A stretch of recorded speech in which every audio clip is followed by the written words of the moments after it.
आम आदमी पार्टी ने पंजाब में भी कांग्रेस का किला ढहा दिया।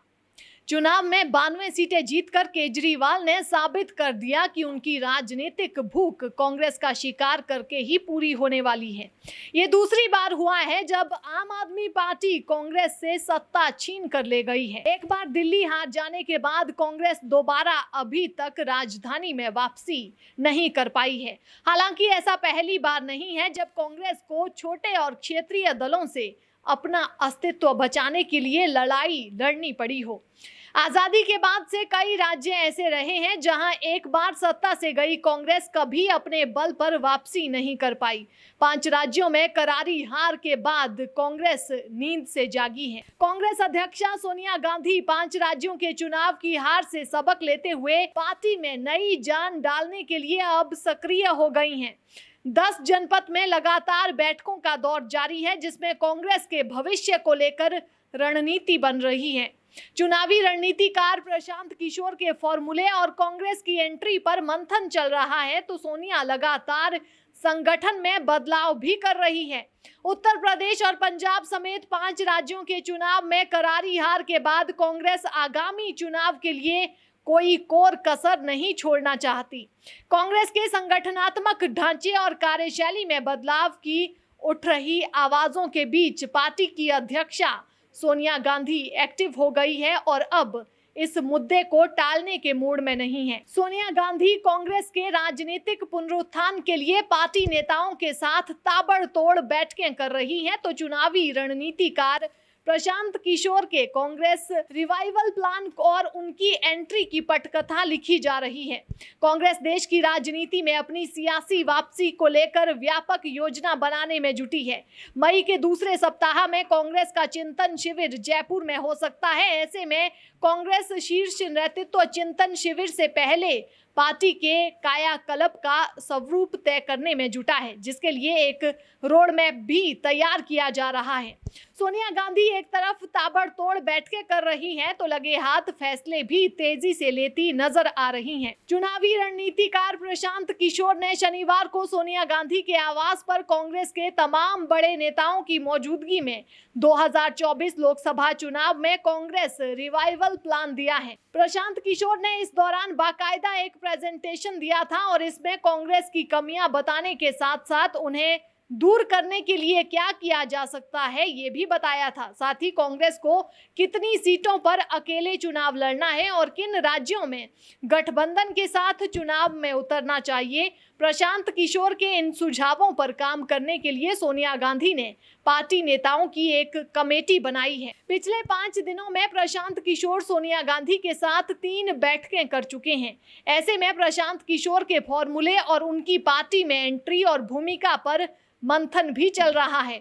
माना जा रहा है कि जल्द प्रशांत किशोर कांग्रेस का हाथ थाम सकते हैं, जिसके लिए विचार विमर्श किया जा रहा है। सोनिया गांधी कांग्रेस नेताओं के साथ लगातार बैठकें कर रही हैं, जिसमें राहुल गांधी, प्रियंका गांधी से लेकर तमाम बड़े नेता शामिल हो रहे हैं। 5 राज्यों के चुनाव में मिली हार के फौरन बाद ही CWC की बैठक भी बुलाई गई थी और कहा गया था कि सोनिया गांधी संगठन को लेकर मिले सुझावों पर काम कर रही है। 5 राज्यों के चुनाव में हार की वजह तलाशने के लिए सोनिया गांधी ने एक कमेटी भी गठित कर दी थी और 5 मौजूदा प्रदेश अध्यक्षों से इस्तीफा भी मांग लिया था। सोनिया गांधी ने कांग्रेस के वरिष्ठ नेताओं के साथ शनिवार से जो बैठकों का दौर शुरू किया है, उसके बाद से हर रोज 10 जनपद से बैठकें हो रही हैं। कांग्रेस अध्यक्षा ने सोमवार को फिर से बैठक बुलाई थी, जो 6 घंटे तक चली और इसमें 2023 के चुनावी राज्यों के साथ ही 2024 के लोकसभा चुनाव की रणनीति को लेकर बातचीत हुई।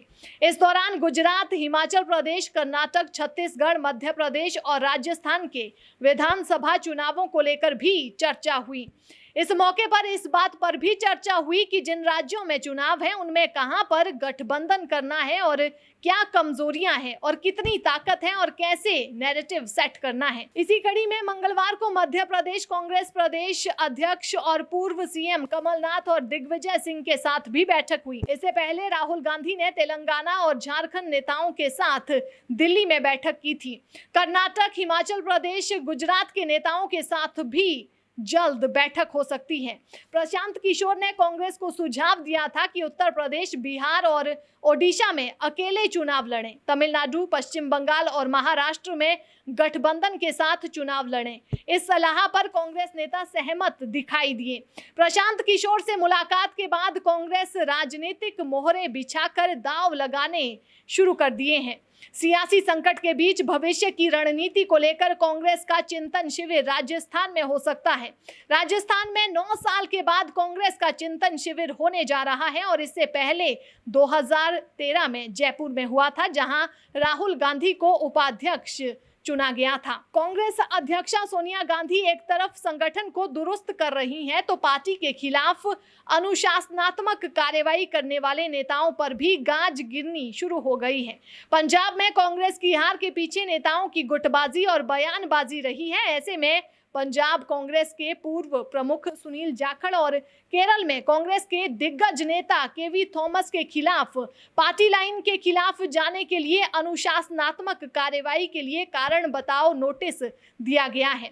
जाखड़ पर पार्टी विरोधी बयानबाजी का आरोप है और पूर्व मुख्यमंत्री चरणजीत सिंह चन्नी की आलोचना की गई थी, जबकि थॉमस ने माकपा की रैली में भाग लिया था। माना जा रहा है कि कड़ा संदेश देने पर दोनों नेताओं को 6 साल तक के लिए निष्कासित किया जा सकता है। 1990 के बाद बिहार, उत्तर प्रदेश, गुजरात और जम्मू कश्मीर जैसे राज्यों में कांग्रेस अकेले अपने दम पर वापसी नहीं कर पाई।